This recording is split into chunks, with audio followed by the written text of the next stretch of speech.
آیا میدونستید که اسلحه‌ها تیر بی‌نهایت ندارن؟ آیا میدونستید که سن اکثر هکرها بالای 50 ساله؟ خوش اومدید به چنل خودتون. امروز قراره در مورد بزرگترین دروغ یا نه افسانه هالیوود، یعنی چیزایی که اکثر مردم در اثر زیاد فیلم دیدن باور دارن، مثل اینکه اگه کسی تیر به دستش بخوره نمیمیره یا هک کردن این شکلیه، حرف بزنیم. ایمیل مال کیه؟ مال یه خانومه. چطور؟ آقا پسورد خانم آقای ما فرق داره. یعنی خود خری. یکی از اولین چیزایی که موقع تحقیق درباره این ویدیو فهمیدم این بود که اولین اسلحه گرم بین قرون 9 تا 12 توی چین اختراع شده. و این موشک‌های مودان بر اساس واقعیتن.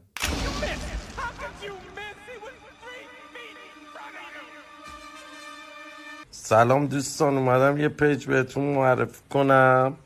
حالا که توی بحث انفجاریم، میدونستید که بنزین نمیتونه با سیگار واکنش شیمیایی انجام بده و همه این صحنه‌ای که یه نفر یه سیگار میذاره تو بشکه نفت تخیل محضه.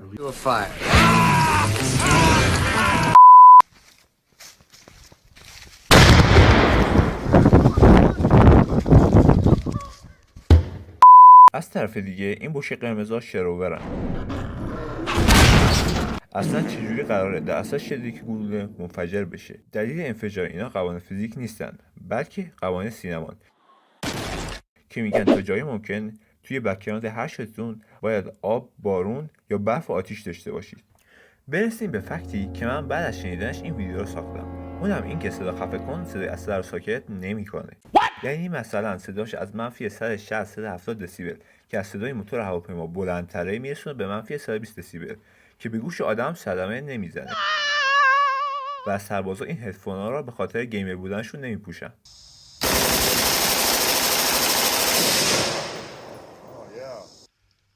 You've had your six.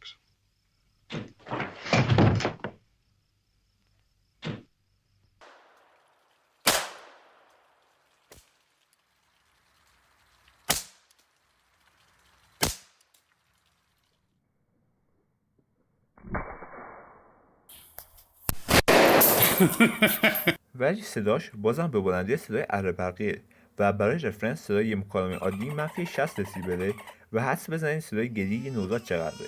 بازم منفی 120 دسیبل که اصلا پشمام، پاشید برید دست پدر مادرتون رو ببوسید. بعدش حتی اگه صدای شلیک گلوله هم بی صدا باشه، گلوله خودش به فراسود میره، یعنی سرعتش از سرعت خود صدا بیشتر میشه و سرعتش از 120 کیلومتر در ساعت میگذره.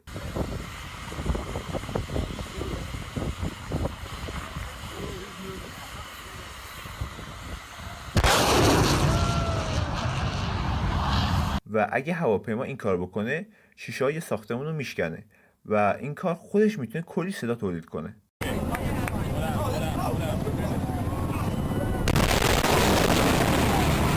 پس اگه یه آدم به شما با اسلحه شلیک کنه، اول شما نورش رو میبینی، بعد گلوله میخوره بهت و بعدش تازه صداش رو میشنوی.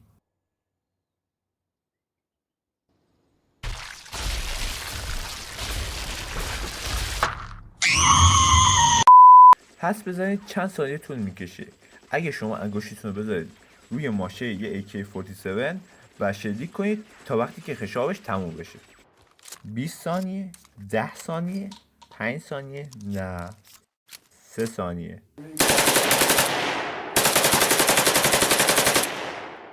نباید درباره لگد اسلحه هم فراموش کنیم. نیروی شلیک یک کلت بیشتر از مشت یه بوکسوره. پس فکر این که شما برداری اینطوری شلیک کنی رو کلا از سرت بردار. این کار معادل 30 تا مشت خوردن از یه بوکسور حرفه‌ایه. اگه شما توی سربازی اینطوری اسلحه رو بگیری و شروع به شلیک کنی، به خدمت مقدس حفظ بهداشت پادگان ارتقا درجه پیدا میکنی. 2 تا فکت میگم، یکیشو همتون میدونید، یکیشون 80% رو سورپرایز میکنه. فکت اول، اگه اسلحه شما بره توی آب، اسلحه شما کار نمیکنه.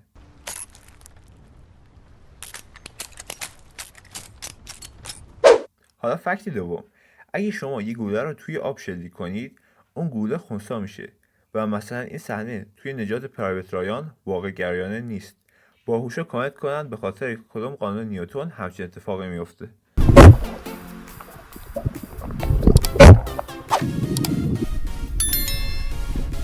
جالبه بدونید که اگه به دست یه آدم شلیک بشه، اون فرد بازم میتونه بمیره و جالبتر اینه که اگه به صورت یه آدمی شلیک بشه، اون شخص 3% شانس زنده موندن داره و گوله ها میتونن استخونه آدم رو بشکنن که من توی اسنایپر الیت اینو خیلی دیدم و همیشه فکر می‌کردم که الکیه ولی نه واقعیه. Quick, shoot me in the face! I'm trying. It's moving too fast.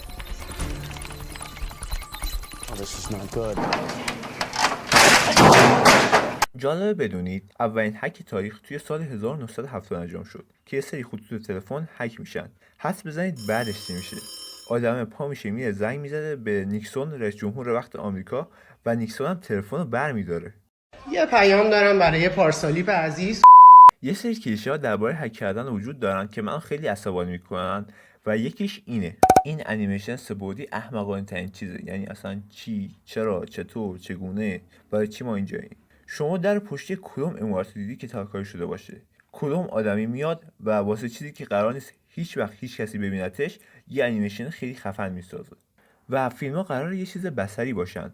من اینو درک میکنم ولی خب ماتریکس این مشکل رو 20 سال قبلتر حل کرد و ماتریکس رو انجام بدید. این فونت سبزا خیلی باحاله.